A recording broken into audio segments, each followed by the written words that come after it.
literally, I ended up being in all the media of the country. I received 5,000 cash on delivery orders. Wow. So the whole country voted for me. This is the best customer acquisition.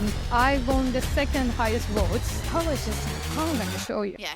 This is Nazanin Daneshvar. She's the founder of Takhfifan, one of Iran's biggest e-commerce platforms. Named one of the most powerful women in Iran, her company has millions of users and is now on the path to an IPO. So somebody pushed me to register. I had no clue. I was just like, oh, I don't want to get involved there. And then I won the second highest votes. So the whole country voted for me. So, and I ended up being the only board member, a woman, and the youngest one with the board. So all broken into pieces. I was just like, I'm going to show you, this is like, so for so many years, this is the funny story. I had to take my dad. I mean, I made the deal, but I was bringing my dad as a manager, and my dad was taking the time off. I never felt I'm working for somebody. And I just took that attitude towards my company as well. And this is my character. I know, and I thought about it a lot, This is what keeps me happy, because if I put everything that I have on the table, it makes me a better person, a more successful person. And this is not a bad, when I had my own company, I kept on telling the people, look. Nazanin, thank you so much for being with us today. Really appreciate your time and look forward to our discussion. You're truly one of my role models. You were top of your class in both your bachelor's and master's, built a multi-million-dollar company in Iran, and achieved all of this while navigating the unique challenges of being a woman in Iran's business landscape. Looking back to the very beginning of your life, what was the driving force behind your career? Were there specific moment, influence or mindset that set you on this path? Hi, Ahmad, Nour, and all the audiences. Thank you so much for having me, first of all, on your podcast. It's actually very interesting. So obviously, I have been raised in Iran, and I studied in Iran.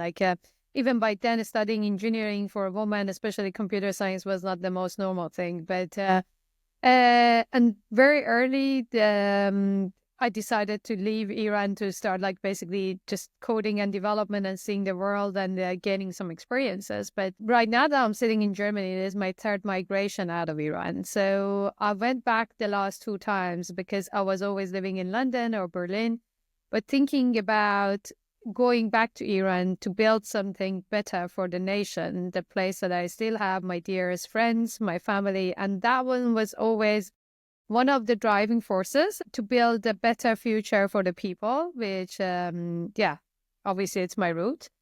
And then the second thing was also from a very early age, as a traditional family, I don't know how because I know you're Persian, but I don't know how close you are in the culture. But the old culture of Iran appreciated having sons in the family because they were the ones who were getting married, carrying the surname, carrying all the honors of the family, achieving.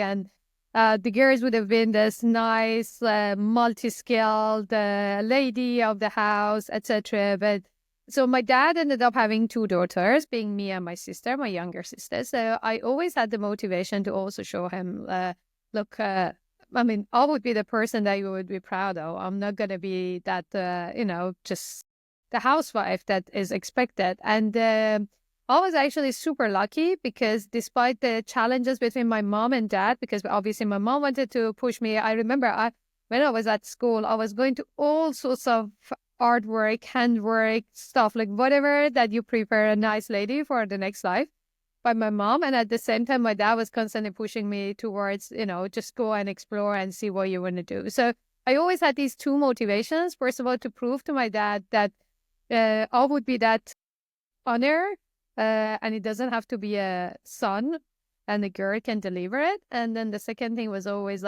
thinking about that Iran deserves a better situation for the nation, which is still, unfortunately, remains one of my biggest dreams. Mm-hmm. Do you feel like growing up with this kind of dream was made you different from other students in your class? Because from the very beginning you had a, let's say, business mindset looking at things, or did this business mindset later on develop? Like how does one? I always ask myself, because I myself am also a young founder, and I always ask myself, how does one become a founder? How does one achieve this kind of founder mindset? What do you think? For me, it was, I never thought about a business, actually. When I think about it, when I think back, I always thought about solving a problem. That was my intention. My first startup that I started is something that today we call the quick commerce. It was a Flink or whatever, Getty or whatever you call it, which was over 15 years ago. And the idea came, I went to visit my family. I was living in London back then. I was just like a tech woman developing codes for different companies. I go there, I see my mom is carrying all the supermarket stuff on the stairs, and I just said, oh, this has to change. This is the same happening with my grandmother. That was the problem, and I was just like, okay, if I fix that for my family, this is going to be fixed for for the rest of the people. So I never even thought, and that was kind of a naive way of thinking, and that maybe that was also the reason that I didn't do the unit economics or all this calculation on the first startup, because I was a developer. I was just like, I can build it. And on the second one, it was just the same story. I felt like Iranian people were going through quite a bit of turbulence in their financial and economical situation. And I saw this deep discounts platform in Europe, and I was just like, okay, this is it. And I remember, because on my first business, I had, I started doing advertisement with this printed media and, things like that. And I realized the ROI was just not there, and I was wasting money. So on the second one, I realized, okay, from consumer side, Iranians always like discounts, and it helps them to have a better life. And on the other side, from the merchant perspective, you don't have to waste your money. So you can just sell discounts and just pay commission based on that. So this is, again, going to be a problem that can be solved. And obviously, on the second one, I was much more thoughtful about the business and how the unit economics works, or how to manage money, etc.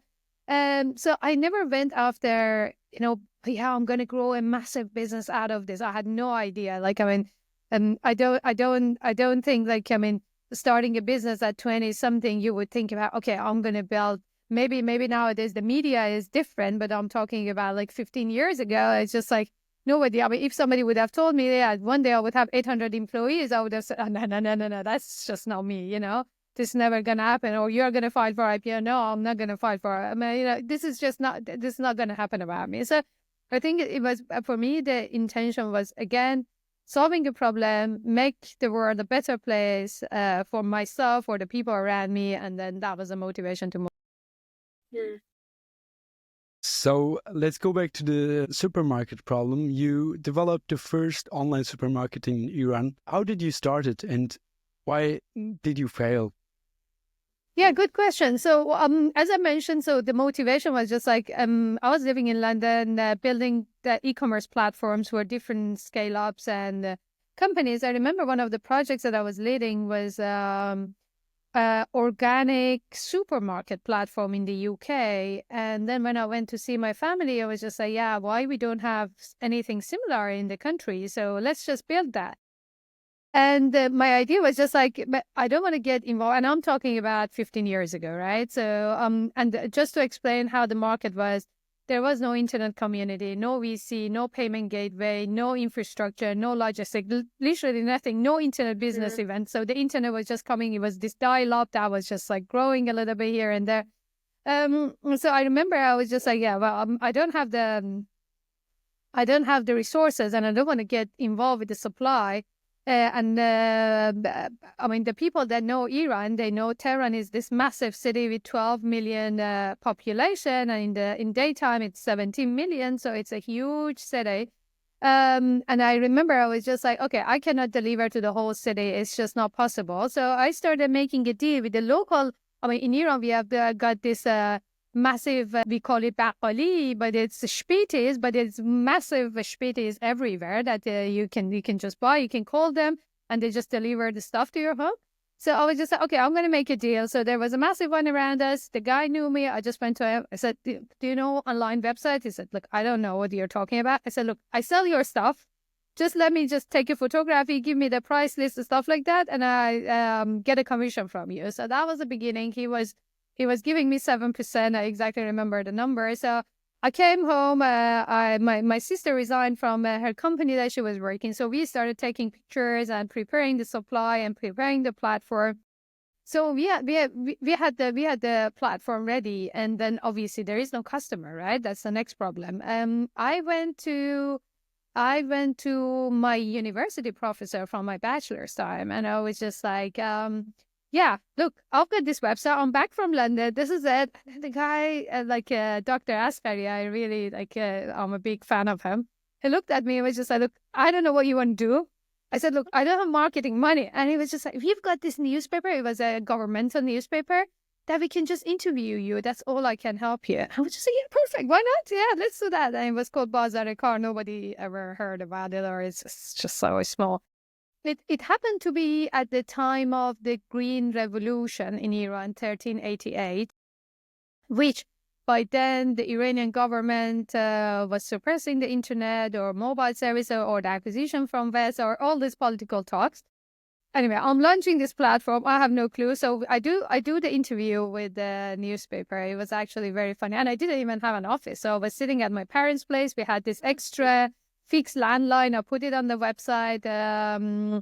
Yeah, so then what happens is, like, I did the interview. The next day, I'm just sitting at home, just looking around, and suddenly the neighbor's son, he just runs downstairs saying that you are on TV. I was just like, what? And then literally, I ended up being in all the media of the country. I mean, I can send you later on. There is still on the Guardian, so there is this article about it. So Guardian wrote about it, Iranian newspaper, TV, radio, everybody. The first Iranian online supermarket has been launched. And it was just me sitting at home watching all this new. I received 5,000 cash on delivery orders all over Tehran. I remember I called my uncle, my sister, my friends, everybody. We were all delivering with our private cars. My uncle was said, I don't know what you said. What are you doing? I said, Uncle, don't even talk now. Just get those mails to this address. Like, just trying to, and that was actually a very, very funny story. And then I received calls from big brands like dairy brands, Kale international brand, Sarafraz is an international saffron brand in the world, like very famous. So because I had all these logos on the web, on the main page, and I didn't have a clue. I just, like, as a developer, I just put them to look nice. And then they were calling me. They wanted to be on that page. And they were just like, we want to pay for it. It's just like, oh, yeah, okay. And then I was giving my personal card, and some of them wanted to come to the office to provide their products. And then I didn't have office. So I was just like, oh, by the way, I'm sick. You can visit me at home. So with my mom and stuff like that. So it was how it actually started, and it actually ended. So 9 months later, I realized, look, it's just not scalable the way that I wanted to do it. The interesting thing is, it's a great idea. The market is there, but I feel like it's just the timing, Great idea. I mean, we have it now here with Flink. You mentioned Flink in Germany. Gorillas unfortunately failed, but big in Berlin as well.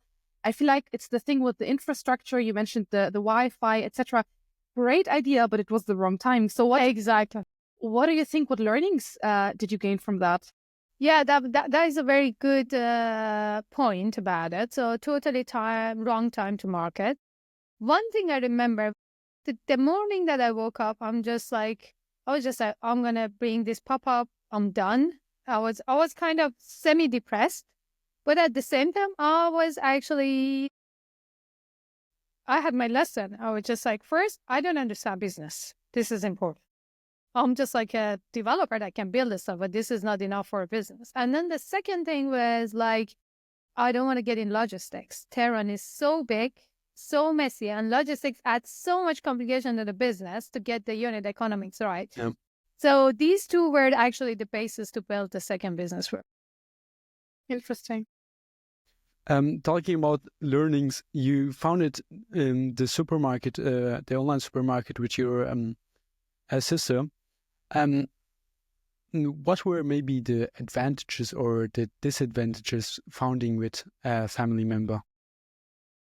Well, so I built both my businesses with my sister, right? So the first one and the second one. I mean, there are a couple of things. First of all, in Iran back then, there was no community. So you couldn't find like-minded people, or startups were not a thing. Nobody was like, it was just like for so many years, we can talk about the second one. Even on the second one, we were just this shady business that nobody wanted to get in. So it's not like here, you go to the networking event, you met this guy, or at university, nobody was even talking. So everybody was just looking for a job. So for me, it was kind of given. My sister was also studied electrical engineering. She brought the sales part, which I kind of didn't really, it's not my strongest, it wasn't at least my strongest point by then. So we were a good complementary thing. And it was more like, the ideas were evolving at the dinner table. My dad was sitting there. I was just discussing. My sister was just listening, and then we were just executing. To be honest, and that was, trust within that setup is the most important thing that you need to have. Because I didn't even look for somebody else again. Like, she was a great person at execution. I was the one that was developing, and then later on the strategy and this and that. So that one was given. And actually, that's a funny thing. So Iranian Amazon has been built by two brothers. Iranian YouTube has been built by two brothers. So you see a lot of examples of these people that probably because of the same roots, they just started together as family members. And as a pros and cons, obviously, there is a lot, right? So you bring all the business talks again to the dinner table at home. You bring the conflicts, the happiness, the sadness. You share all these things. But on the positive side, you know that your family member would never leave you. So whatever happens, you have over 100% trust in the whole process. I love what you mentioned at the beginning. I love that you mentioned this notion that you're that in Iran, with the men and getting a son, etc. Now it's you two girls with this power duo that you are. Building businesses, growing them, scaling them. It's really, really inspiring to listen to. Now, when it comes to the whole living in London, then coming to Iran thing, did you ever feel like London or Iran, that it's both your home, the place you feel safe, the place you want to build a business in, help grow the economy in, and especially, was there ever a kind of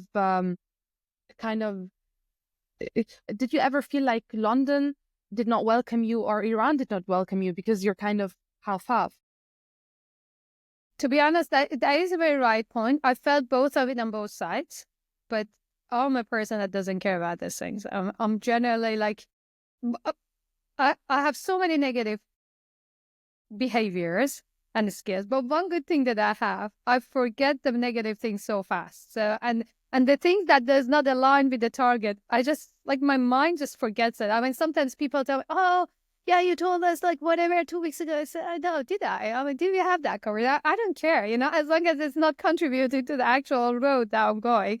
But I mean, and one thing that for me that was important when I was in London, when I was in Berlin, when I am now in Berlin or in Tehran, regardless of having my own company, and I'm still following the same path, I always wanted to put my best at work.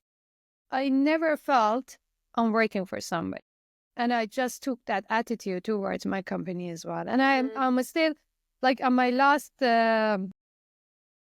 place that I was involved in Berlin, the feedback that I was receiving was just like, don't work so hard. And this is my character. I've been, and I thought about it a lot, This is what keeps me happy, because if I put everything that I have on the table, it makes me a better person, a more successful person.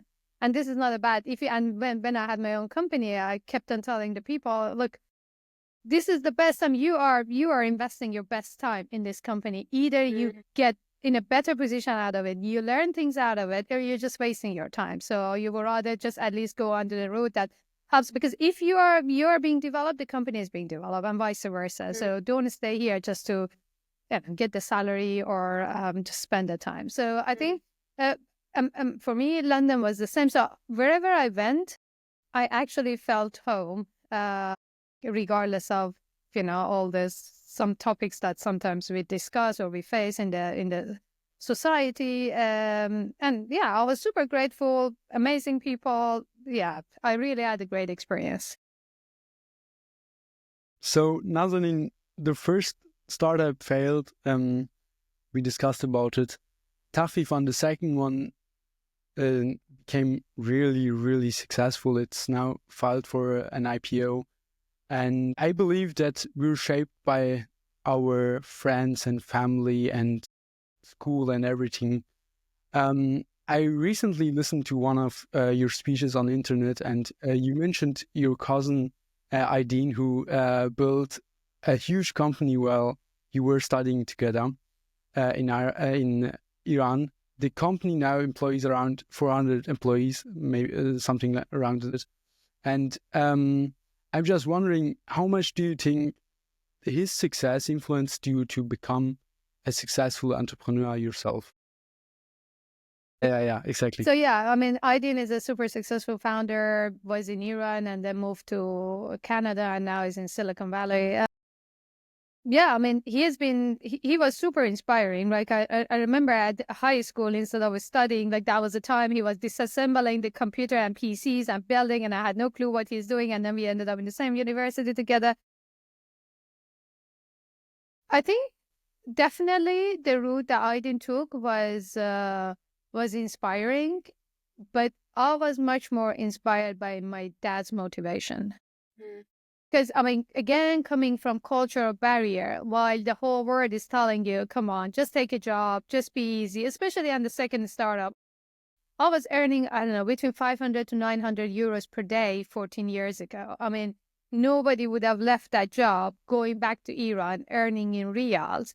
My mom, for years, she thought, you are crazy, because she was calculating still. You could have bought a flat with 2 months' salary, right? I mean, I just dropped there. I was just like, goodbye, I'm resigning, going back and, wanna experience something there. But my dad was always like, yeah, just go and do whatever you think. Yes, go and do it. And on that environment that we get to the second startup, for me, it took so many years to build the reputation of a female founder. I remember when I quit, I went back to Iran again with my sister, started building this daily deal platform, started reaching out to merchants, going into meetings. I exactly remember. I mean, in Iran, we have a similar to, what is this tower that you've got in Berlin? Every big city has a similar tower. So we've got the similar tower. It's called Burj Milad, means Milad Tower. Yeah. So I wanted to sell the tickets of those guys. And I was just like, initially my idea was just like, nobody knows us, nobody knows Daily Deal platform. So I need to make a deal with the brands. That's how I would gain credibility. So I go to the guy, I make a meeting, I meet them. And then the guy is just like, okay, I really like it. Yeah, we want to collaborate. And I was just like, fantastic. And then and then he was just like, yeah, but where's your manager? And I was just like, manager? I am the manager. And I really remember still his face completely. He looked at me, he brought his head out in this massive corporate room. It was just like, don't waste my time. Come back with your manager. And I came out. What? I was all broken into pieces. I was just like, I'm going to show you, this is like, so for so many years, this is the funny story. I had to take my dad. I mean, I made the deal, but I was bringing my dad as a manager, and my dad was taking the time off, coming into meetings, sitting next to me. I was explaining, and then he was just like nodding. I mean, he had no clue what we were doing. And then the guy was just signing with him because he couldn't see the credibility of a young 25-year-old woman sitting at the table trying to sign something. And then, that took us, there is no joke. So it was 3 or 4 years. Then after we got recognized by the media, we won awards, and we started growing and stuff like that. People started answering me as a CEO of the company. So, yeah. Do you feel like that has changed now, years later? So if you now, years later, it would be the exact same situation. You're 20, I think you said 24 again. You're sitting there. Nobody knows you yet. Do you think Iran has changed in that sense? So a lot has changed. So definitely a lot has changed. I remember my personal experience. So in Iran, we have a similar, I mean, you've got a startup for band in Germany. So we have a similar setup in Iran. Basically, the setup that presents the private sector to the government to set up the rules and whatever. So there is election every 3 years. There are 18,000 ICT companies. So somebody pushed me to register. I had no clue. I was just like, oh, I don't want to get involved there. And then anyway, I registered as a part of basically party. For some reason, I won the second highest votes. So the whole country voted for me. So, and I ended up being the only board member, a woman, and the youngest one with the board. So now what is the job? So a lot of job is just like going to parliament, meeting with the president, with this, with that. And this story that I'm saying is from like 2 years ago, right? So I remember we were going as a part of like 4 of us or 5 of us to represent the law or whatever changes that we think to parliament. I remember in one of the meetings, you had to press this speaker, so you get a turn to talk to the PMs. I kept on pressing the button and nobody just... Because, it is not normal as a woman that you are a representative of the thing. So because you are normally like the secretaries, note takers, whatever. And I remember I just started talking at some point. And everybody started looking because it's obviously out of the thing. And then they're just like, what? I said, I'm sorry. Well, I'm a board member. I keep on pressing this button. You just don't give me a chance. And then one of the PMs was shocked. And I was just like, oh, yes, I'm so sorry. So you are whatever, Nazanin Daneshvar. Yes, you are in the list. Yeah, please go on. So I think a lot has changed still. And I think the problems that I had at that age, it is less. But it is, obviously, you don't need to take your dad to the meeting at this stage. And internet businesses are not scams. So these are all the things that have been built through these years, and the credibility and media coverage and the success of a lot of ecosystem founders have created this space. Okay, this is a fair space, and we can actually work with these people. But I think, on a higher levels, you still need to push. So we are still hoping, the country is now like a new ministers, female ministers, or higher people up there, which is something I know the country is progressing, especially with the current government, but it's a long way to go. So you mentioned building online platforms in Iran is more about also building a culture, because we're not the culture for it. Which approaches did you use to build that culture? Yeah, so the first thing, as I said, I had to gain their trust. Before Takhfifan, nobody could understand 50% discount on the restaurant.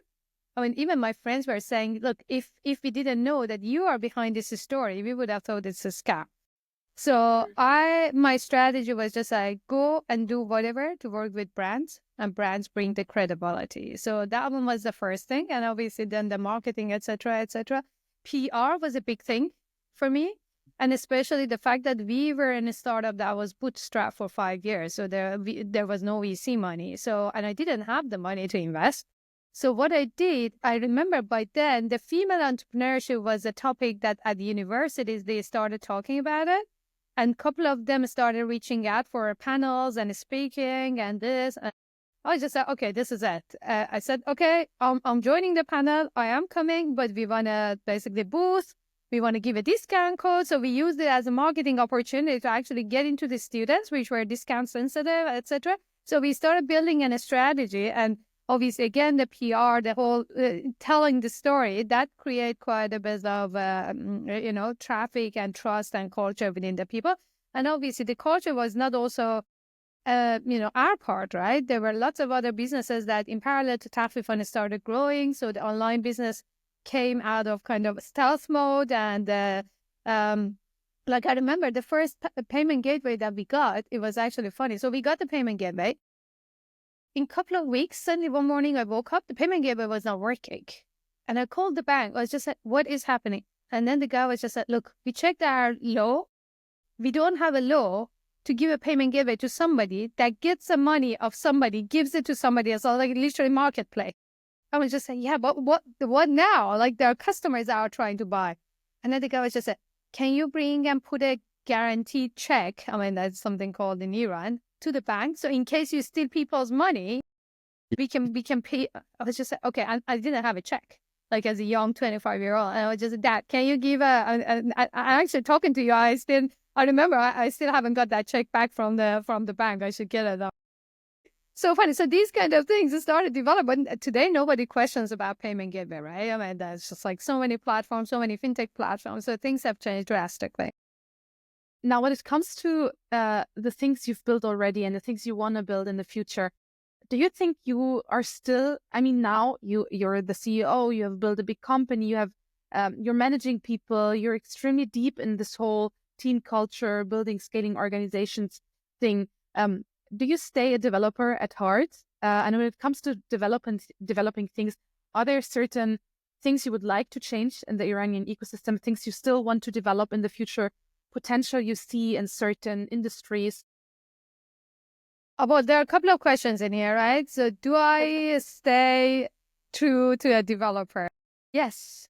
Actually, especially with the AI stuff, I realized I started setting up my whole development setup on this laptop that I'm now talking to you. So, and I started testing all this AI, basically software development agents. I started building small projects for myself, stuff like that. This is even something that I'm doing as a side hustle, and I'm planning to even launch a small project for myself this year. So these are the side hustles, and I love it. I feel like the part that I'm coding is just not counted towards my life. So it's just like the time that I'm it's my flow basically time. So that is one thing, and I think going back, the second question was about Iran. So after all these stories, like maybe we get there, but I'll move to Berlin in the March 2023 again, right? So I don't think so. One thing, so there are two things, right? Building a business, you need to have the feet on the ground. So I'm not planning to go back to live in Iran anymore.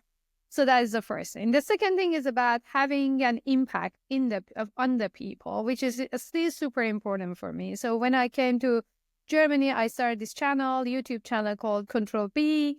And the idea was just like all the things that I feel like all these years I saw with people, or the things that I feel like could help people, to educate them and to make them better. This is something that I could do. And I want to launch another initiative this year that would be helping the NGOs to build schools in Iran. So these are the things that I would be helping. But running a business directly in Iran, I think I'm too far from that. Yeah, so I would definitely stay in the tech industry. This is my home run, so there's no way that I would be going out of that. But I've kind of transitioned to the investment side. So this is the part that I think I can bring more value to people. Nice. We talked a lot about bad sides of Iran and building companies there, or the challenges there. What about the positive things? Are there any positive factors comparing it to Europe? So the great thing about Iran, for me as an Iranian, right? So Iran, when I literally landed, all the sanctions was applied to Iran. So it has a pros and cons, right? I mean, the cons are like forever you can write a list, because I think being disconnected from the world would never help any nation. But on the positive side, for people that were bootstrapping, similar to me, it was just like giving an option to compete and build on the international level. So that one was something that, could have been done. Obviously, as a kind of first mover in the space, you can create a lot of positive and negative things and impact. One thing that I'm super proud of, like when people ask me about Takhfifan, I'm just like, for me, the most important part about Takhfifan was like when it became, I mean, still nowadays, it's the biggest female-led startup of the country. For me, it was the impact of having becoming a role model for a whole country, and the topic that I actually started sticking more and more to it, were women, basically empowerment within the tech ecosystem. And so I think, I don't know if I answered your question very completely, but the positive side for me was also, obviously, I understood the culture. It was my roots. I knew the people. I mean, the language and all these barriers were not there. But at the same time, it's just like building something that doesn't exist in a country. Like imagine today you're landing in Germany when I start a business, or it is 20 years ago, nobody has a payment gateway or whatever, 30 years ago, and now you just want to start an online business. That's not the easiest thing to navigate. So, Nazanin, we record this podcast for Young Founders Network. I want to, looking back at your journey, what do you believe are the most crucial skills that young professionals generally should develop in their early careers? One thing that I learned very painfully by then was the soft skills. I really had an issue, and I still believe you can read as many as books that you want, but you wouldn't know how to deal with people unless you actually go through this whole process. And me as a developer that didn't even I was similar to Nour in this picture, just having these headphones all the time. I was not even talking to anyone. I was just like coming to work in Germany, just having the stand-ups at 10 o'clock, just at 6 o'clock, 7 o'clock, just dropping these headphones, going home. And that was it, And then I had to deal with people, negotiating salary, hiring, keeping them happy, And then being that inspiring founder. And then I remember I made a lot of mistakes. I remember at some point I was just like, I need to keep on talking to people to be motivated, or be exactly like me, or keep on pushing them. And, these kind of like a lot of soft skill or dealing with people problem, which if I look at it today, or if I had a mentor back then, I would have been much more cautious about or present about to learn from every mistake, which took me so many years. And then the second thing was like the power of network. Again, going back to the culture issue and being the only woman in the ecosystem, I found it a bit awkward and, to be everywhere in all the meetings and this and that. Like, there is this misunderstanding sometimes, etc. So I was always like somehow like in my own world, like everybody was super respectful, but I still didn't feel really comfortable. And now that I look at it, because I changed the behavior after a couple of years, right? So, and completely everything changed. So I realized that the issues of networking, as a woman, I was feeling so kind of maybe insecure or not having the enough confidence in myself. That was making it difficult to actually do a proper networking on a high level and on a senior level, picking up the phone and then when I changed my attitude, everything changed. So it was not the issue of the thing. And then that opened a lot of doors that, I didn't have it before that. So, and at the same time, landing in a place that, depending on what you want, but putting up the different steps that you want to go. If you are good at, what is the skill that you're good at it? Where do you want to head at? Are you a product person? Are you a salesperson? Are you a whatever person? And be the best at the work that you're doing, wherever that you're doing. I think that is just a recipe of a successful person generally anywhere that they want to work. Beautifully said. Beautifully said. Now, Nazanin, do you believe that nowadays there is this foundation for young female, especially female founders, to successfully found companies in the tech, let's say in the tech ecosystem, and that there are already a lot of opportunities and chances, or do you feel like there still needs to be a lot done in perspective to how things work in Germany and in Iran? Because you yourself said you will not be going back to Iran. The thing is, like, I'm super happy when I see these initiatives. Like, I see the VC funds that just invest in the female founders. There are all these VC, like, whatever programs, accelerators, whatever. In Iran, we also have the similar setups now. Sometimes, I was holding a lot of talks over, like, Women's Day, etc. Or I was part of the UN program to close this gender gap. So dealing with a lot of issues, or even reflecting on my own journey, These accelerators or facilitations are good, but this is not going to shape the history. The history comes from us as women. Like, I've got 2 daughters right now. So when I was pregnant with the first one, I actually wrote down my thesis on how I want to bring up my daughters. And for me, this is super actually important. And the two top things that I wrote it on the list was bravery and curiosity. And I think bravery is super important to teach our daughters, because at least the way that I was trained to be perfect. I was trained to be nice. Like, again, on that TEDx talk, I actually compare myself to my cousin, which we are brought up in the same family. We are super close. Everybody in our family was just like saying to him, he's called Aydin, just go, just be crazy, just do whatever you can.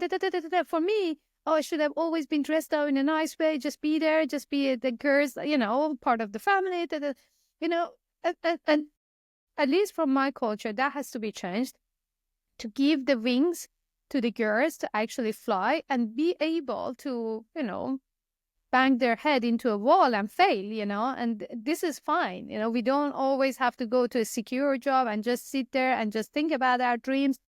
So let them to dream big. And then those facilitation or accelerators or whatever, it can help to make it faster.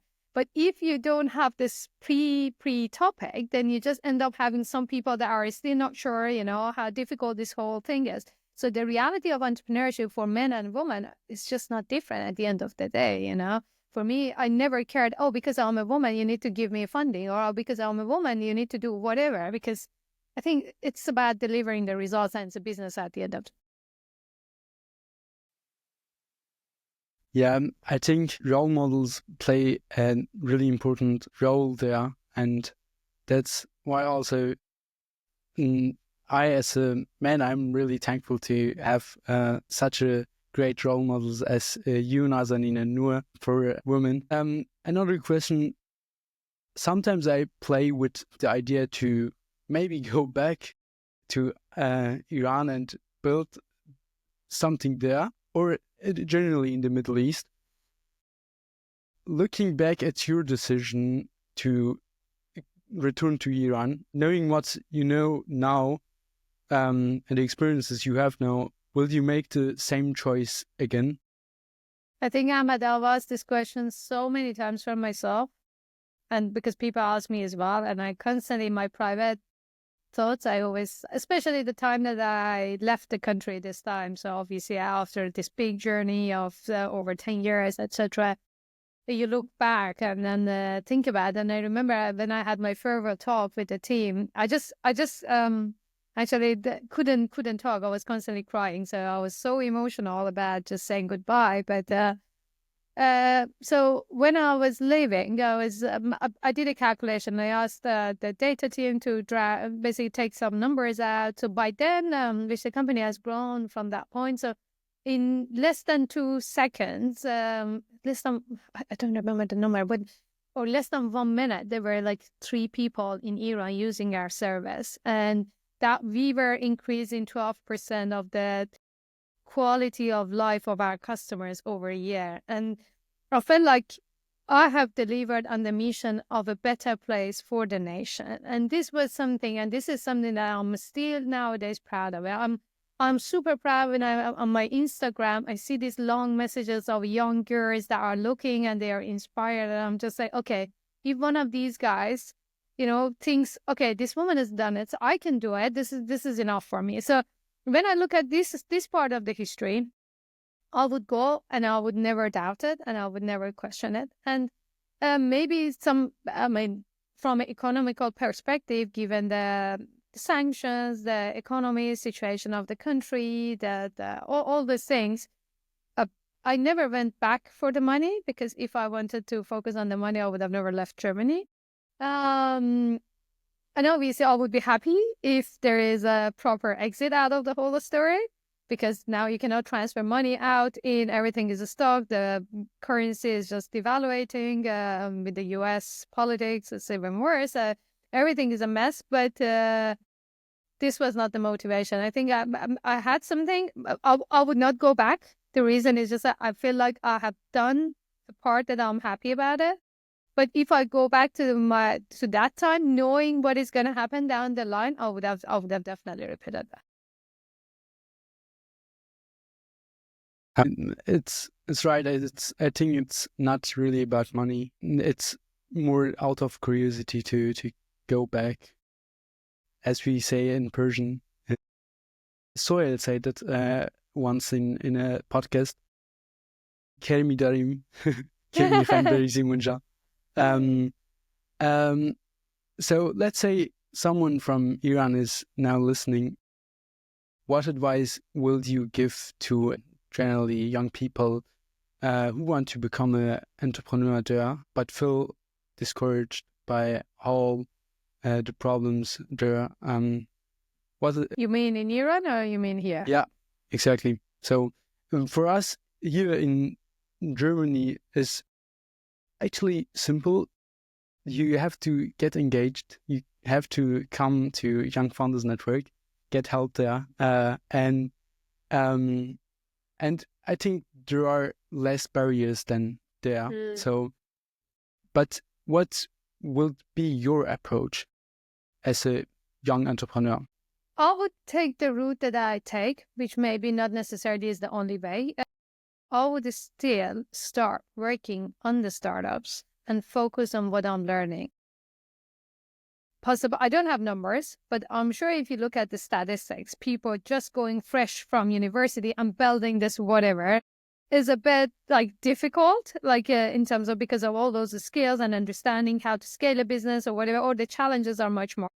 So I would still take a route of understanding for a couple of years where I am, what are my skills, building a team, finding the right co-founders and understanding the business and then shaping it from there. But then using those years as of working in different startups or scale-ups, like as completely building the skill set that I'm having. I think for me, Germany or Iran wouldn't really make a difference in that sense.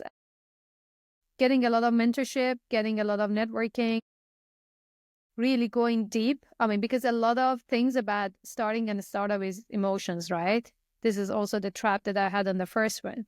But when you start getting mentorship or understanding or going deep on the stuff, then probably you wouldn't start a lot of things that you do and you realize in a couple of months, oh no, this wasn't for me because I didn't look at it on this side. Yeah. Now, Nazanin, did you have a mentor, or you? I mean, you said earlier, you said you wish you had a mentor back then. How did you deal with stressful situations? How did you deal, especially with hard decisions? Because I oftentimes feel like when I have to take hard business decisions, I need to talk to someone or ask someone that did it before to know, okay, what are possible learnings here, fails here, pitfalls to not take. How did you deal with that back then? That's a very good question. To be honest, like, on the first couple of years, nobody knew me. I didn't have any mentors. I didn't really have an access. So it was more like, make it or break it, making the decision on my side. And obviously a lot of them went wrong. When I look back, then I would have made a different decision. But then later on, the people that inspired me, I kept on talking to them and at least try, maybe not on a specific topic, but constantly being engaged and just opening my mindset and actively seeking, mentorship. And to be honest, like, I mean, I remember the first time that I wanted to fire somebody, I was a mess. I was really a mess. I remember I couldn't sleep for a week. I was so embarrassed to even say that. It was so difficult. Like, I called her in. It was just like, look, yeah. Oh, it's just like all these stories that I've made up, like I had to tell her and I was super stressed. And I remember I was nearly like there to cry instead of, it's just like it was worse. And I remember she just got happy. She was like, oh, that's actually amazing because it's summer. I can go on holiday with my mom. And I was just like, oh, okay. That it should have never been this difficult for me because lots of times, you haven't practiced it, right? So this is the first time. And then the second time was easier. So you just get used to it. But right now we are in the world of mentorship, all these online courses, or people talking, etc. Things are just different. But at the same time, like entrepreneurship is such a lonely route that you need. Obviously, I did therapy. I did a lot of sports. I lost a lot of hair. And all these things is a part of the journey, right? But I think, it doesn't help as long as you just experience it through the years and obviously get as many as helps that you can. Yeah, I think you guys are in a very good time, having said that. Was that the hardest thing in executing your business, to fire someone? Or what was the really toughest thing about executing such a large startup? Well, I think one of the most difficult parts in our company was when Corona hit us. I remember we lost 80% of our revenue overnight. We just did the M&A. We bought our competitor. We were all over Iran and over 600 people. Corona hit us. We lost 80%. And then the board asked me to fire basically pretty much, I don't know, over 60% of the team because it just didn't make sense and we didn't know what's going on. That was the part that I felt my first resignation letter, which I never sent back then. I remember it was a Wednesday, and for the people that don't know, the weekend is Thursday, Friday in Iran. So I canceled all my meetings on Wednesday because I've never prepared a resignation letter. So I had to write down the whole day, writing this nice resignation letter to the board, saying that why I don't see basically how I can execute on this and how I don't see how to navigate the company. And imagine it's 1 month through Corona, and it was total chaos. And I remember on that Wednesday evening, I wanted to send the email, and I told myself, it's never late. Just think over it over the weekend. And I remember I went through the whole process, and I felt like I owe a lot to my team for all these years. And if I leave the company now, then it's clear, right? So the founder and CEO has left. The rest, the board is just going to chuck the people out, etc., etc. And this would be something that, you as a leader, you shouldn't just be there on the good terms. And actually the leadership shows itself on the difficult time. And that was something that I was just like, if I look back at my own execution and my term, I would never forgive myself if I leave at this point. And this is the place that people have trusted me all these years to actually navigate the company at this point. So I never sent that letter. And I came back on Saturday, just came up with a new strategy, discussed it. So, but those months were actually very difficult to navigate and get out of that. So at Takhfifan followed a group-owned and living social model. Both companies faced a major challenge because of their rapid growth. The issue was that businesses expected customers who used discounted offers on these platforms to come back to them and buy more offers with the full price on their websites. But that didn't work out. That was the issue why Groupon failed, or the stock is crashed from 18 billion to less than 500,000 now. Was that also the case for you at Takhfifan? And so how did you manage that? Generally, in these business models, retention is a big issue, right? So acquisition is easier, and retention stays a big challenge, or as you said, like the ROI, stuff like that. So obviously, we came up with a lot of tactics, but when Corona hit, we pivoted the company into a fintech service. So right now, 70% of the revenue of Takhfifan is not coming from a daily deal discount. Daily deal platform or daily deal discounts is the best customer acquisition, or the cheapest one that you could get. But now we are retaining the customers within the cashback and the fintech system and the payments and all those services that we are providing. So we are actually focusing on services that show the retention. And because we are going on the full cycle of payment in the merchant, so we could show, okay, we brought the customer, they got this amount of cashback or discount, but they spent, and how many times they came, what was the retention period, etc. So we have completely evolved from that. So as I said, yeah, you're right. We started as a Groupon, which was a great start because it's a pretty, ROI positive kind of business model, at least for us. But then we've evolved into something else. So it's more, Takhfifan is more like a fintech service rather than a daily deal platform right now. Interesting. Now, do you still often analyze what the company is doing now? Do you feel like once one leaves that baby, are you ever really leaving that baby? No, I'm not. No, actually, that's a funny thing. So because I have weekly meetings, etc., and obviously the board discussions. But today, because I am still on some shared files, so I get notification. OKR of the company is one of them. So I get an email with somebody comments, so I know that there's an OKR meeting going on. So today I realized at some point I'm just like on this Excel file looking at the target base, and it's just like, what are you doing? I have no idea what is happening in these details, right? So I think, and I'm constantly no. I mean, this is something that obviously I still want the company to be super successful. People will be thriving. The culture. Negin, my sister, which is now leading the company, is actually doing a fantastic job. So I could see, like, I'm very close. As I said, I have weekly meetings. I'm trying to help on a strategic level, but sometimes, yeah, I see myself just going down the road or sending a small bug and this and that. So yeah, I'm not sure if I ever be able, as long as Takhfifan is up and running, I could be able to drop it. Now, the big question, Nazanin, is you said back then with your father and you two as the girls in the family, with your two girls, do you want them to become business women? Do you want them to go into this whole business field? To be honest, I think about it a lot and I don't have an answer. I think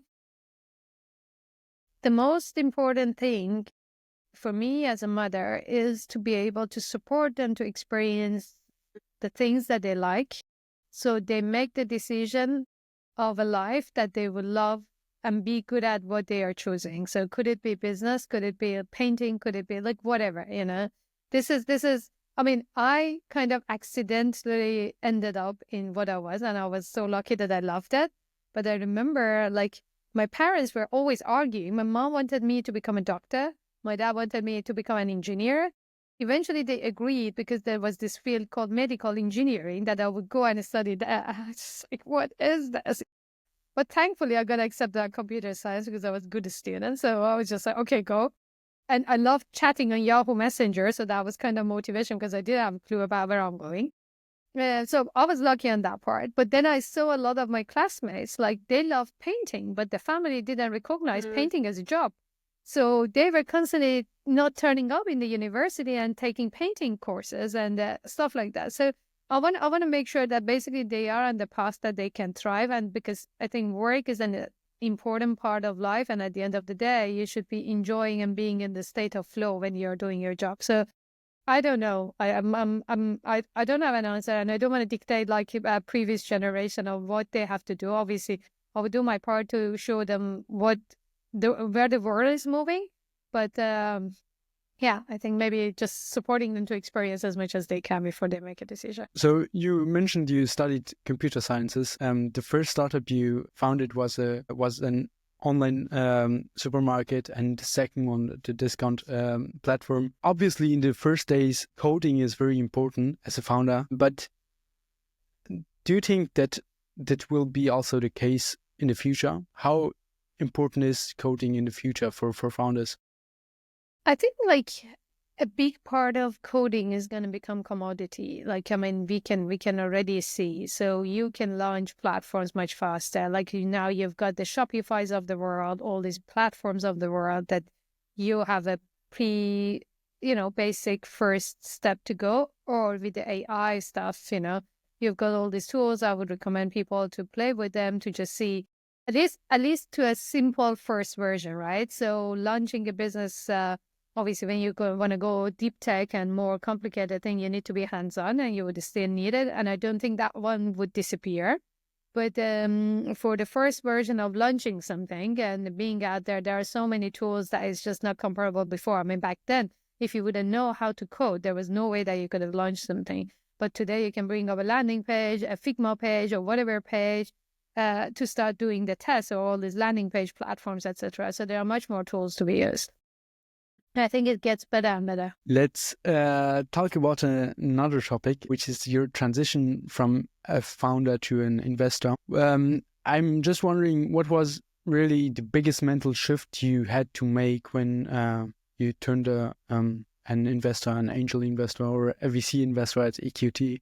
Yeah, so well, basically when I arrived, I mean, from a couple of 4 or 5 years ago, I started doing angel investment. And the idea there was like to support people similar to myself, not just with money. I am actually very close to most of my angel portfolio. I spend time with them. I believe in their mission, this kind of thing. So that was the idea, and it's still the case. So, and it does have a couple of pillars for me. Obviously, the actual business, and if it makes sense. The second of it is like, does it have an impact? Because I do angel investment as a part of my own contribution back to the ecosystem. And the third thing, I'm a big supporter of a Persian founder. So if there's a Persian founder in the team, for me, that's a plus. So I was doing it for a couple of years. I'm still doing it. That is part of it. But then always when I thought about after Takhfifan, I always thought about, okay, what about the VC route? I raised kind of 7 rounds from VCs, but I was never on the other side of the table. So I always thought, like, could it be the thing for me? When I arrived to Germany, I literally didn't know anybody. And I started just asking for people to give me some like mentorship to just see if this would be the thing that I would love. So I was so lucky to get to know Doreen at EQT, one of the GPs, which was an ex-entrepreneur turning VC. And we had a very good conversation. And that was the shift for me. So I joined EQT, started doing kind of an institutional or doing investment for the first time as an official career or full-time career. And obviously the game is completely different, right? I mean, the way that I looked at my angel investment or even at my own company, when you go to the VC thing, the first book that I read was like, just understand how the VC business works. And I wish I would have read that book when I was fundraising. I didn't have a clue. I just thought about my own business. Okay, how much money if I raise, then what's going to happen with my business? Then I would have made much smarter decisions in my own fundraising. So, that for me, being a VC brings a couple of pillars. One of them is dealing with the smart people as founders. The second thing is actually being able to help them, which I built a very good relationship with the founders, and I love helping them, and I feel like being part of their journey. And at the end of the day, also supporting them with the money, which I think is one of the pillars, is not everything. So this combination of this whole thing, but is one thing. And then the second thing, understanding, as I said, the VC business and the way that you have to operate within the VC fund to help the founders as well as LPs that have put their trust in you. What would you do differently now? You said after reading that book, a lot of things you would do differently now. Well, I mean, I read that book to understand what I am. So, I mean, obviously you see a lot of good companies, right? But then understanding what company can return your fund or how to choose a company, how to become a different good investor is completely a different game. If I had read that book when I was raising my first round of investment, I would have executed in a different manner with my VC. But I did it on a different route. I mean, right or wrong, I don't know where would have it ended up. But so would you have given away less shares? Is it about that, or would you have chosen more strategic partners? No. Maybe different growth paths, maybe different cycle of fundraising, different, not actually being faster and creating that big VC or raising more. Actually, I was always conservative about, I don't need more money. Yeah, but I mean, when you have a position and situation, then you need to press that pedal and actually raise the money and grow your business. If you're in the VC business, I mean, you could be on a bootstrapping, but I mean, back then I couldn't really understand completely bootstrapping versus a VC model.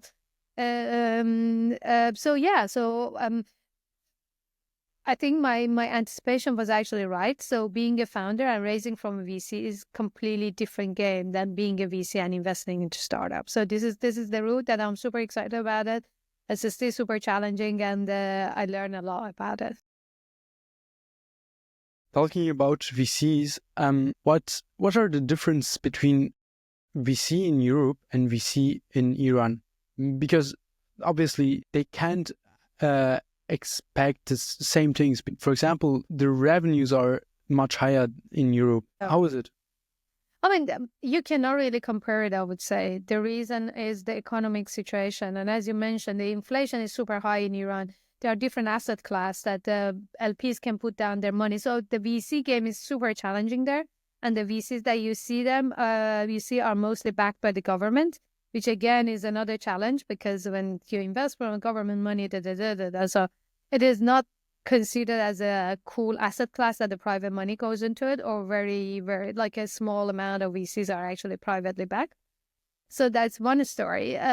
Within Germany, obviously the ecosystem is evolving quite a bit. If you look at the history of the last couple of years, so 2021 and that time of the history was a good time for VCs, but now the crashes are coming on the funds that have been raised, and it creates a lot of volatility or the hiccups in the VC market, a lot of people moving from the asset class, either from outside or just moving in between. It stays delivering a value or a good outcome for the LP is quite challenging, and all these discussions between Europe and US, etc., is still going to be there. So one thing is about the performance. One thing is about the funds, that there are a lot of solo GPs or small funds being created and coming into a market. And the third thing is about, I think the way that we look at VC asset class in Europe has to be a little bit altered by the way that US is looking at the VC asset class or the startups, and that market maybe a bit less risk averse.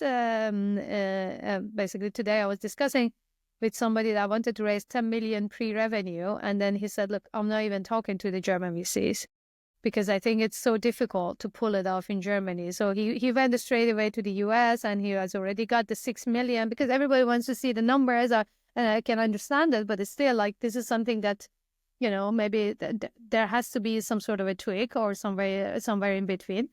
And then at the end of the day, also I see a lot of VCs are now changing or reforming or rebranding into a new generation of the people managing, like you see from HV, you see from Early Bird, you see a lot of funds that are bringing the new managers or promoting the partners to the GPs, which is a great news.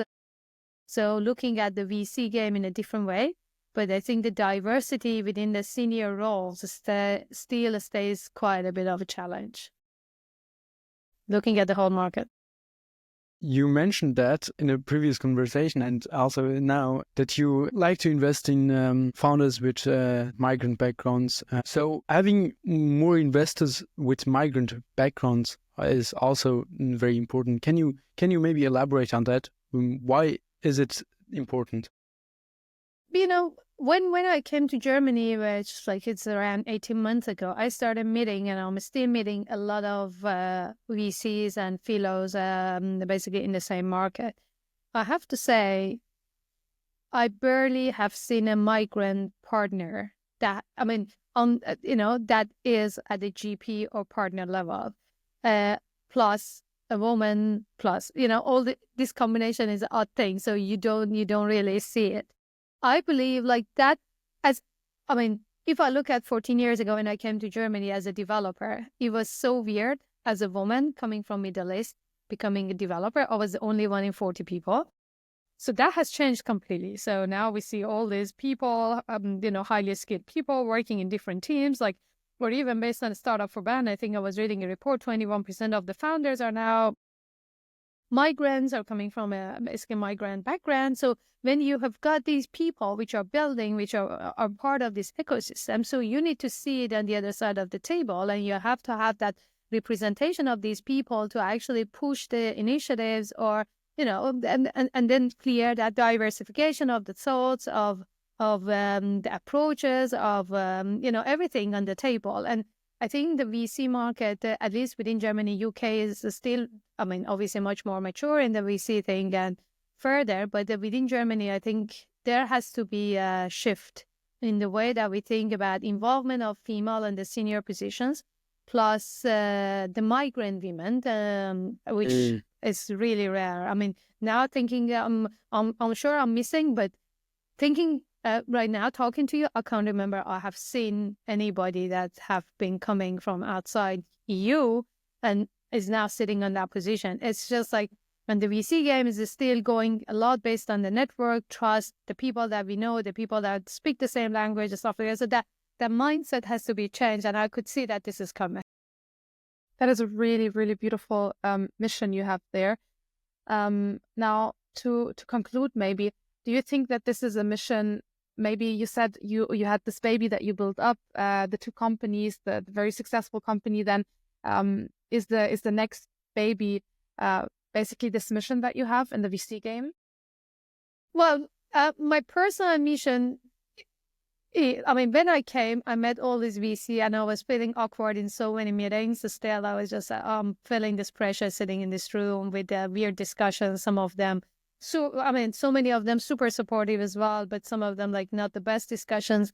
So I made it my personal mission. Yes, I'm still on the road. So I want to be one of those people that you would see on the other side of the table that is backing up migrant founders or from migrant.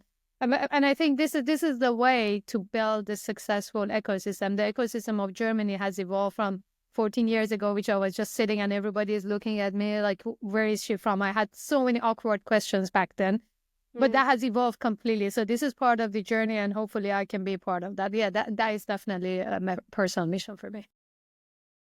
Just additioning to that, there are also many statistics and studies that have shown that founders with a migrant background are outperforming the others. At least in the US, they know that. The investors know that. And just a brief advertisement for Young Founders Network, we had a monitor. They tracked a bit how young founders work, what they need, etc., etc. And we found out that young people with a migrant background, they are less risk averse, and they indeed found more startups in very early age. So we're just looking at, I don't know, Nour, I think ages between 15 to 26. So Exactly. I will send you the monitor later. It's really interesting, actually. And it also shows why people don't found startups. And oftentimes it's because they did not have the opportunities, the right people, the right network, and why it is so important to have representation, inspiring founders as yourself, founder stories, and people sitting at the table that look like you, that are like you, why it is so extremely important to start successful companies. Absolutely. Couldn't agree more. Amazing, amazing. Thank you so much, Nazanin, for taking the time to talk to us today. It was extremely interesting. Thanks Absolutely. a lot. Thanks a lot. Thanks a lot. Thank you, guys. It was very inspiring. Super happy always to see young people and the world is in front of you. And I'm sure, things are just going to get better. We are in a bit of a crazy time in the whole world. But I think this is the important part, that we can actually make the impact, move forward. And I'm on the mission, and I'm sure you guys are also on the mission of entrepreneurship, and super proud of you. I have been invited to Ideal Lab at some point. I talked there, I think it was 2015. So a big fan of, WHU. Yeah, wish you all and you and all the audiences luck and, happiness on the way forward. Thank you Thanks so a lot much. also from my side. Thank you Thank very you. much. Have a good day. Have a good day. If you like this podcast and you want us to continue these conversations, please hit the subscribe button and share it with your friends. And now, thanks for listening and hopefully see you next time.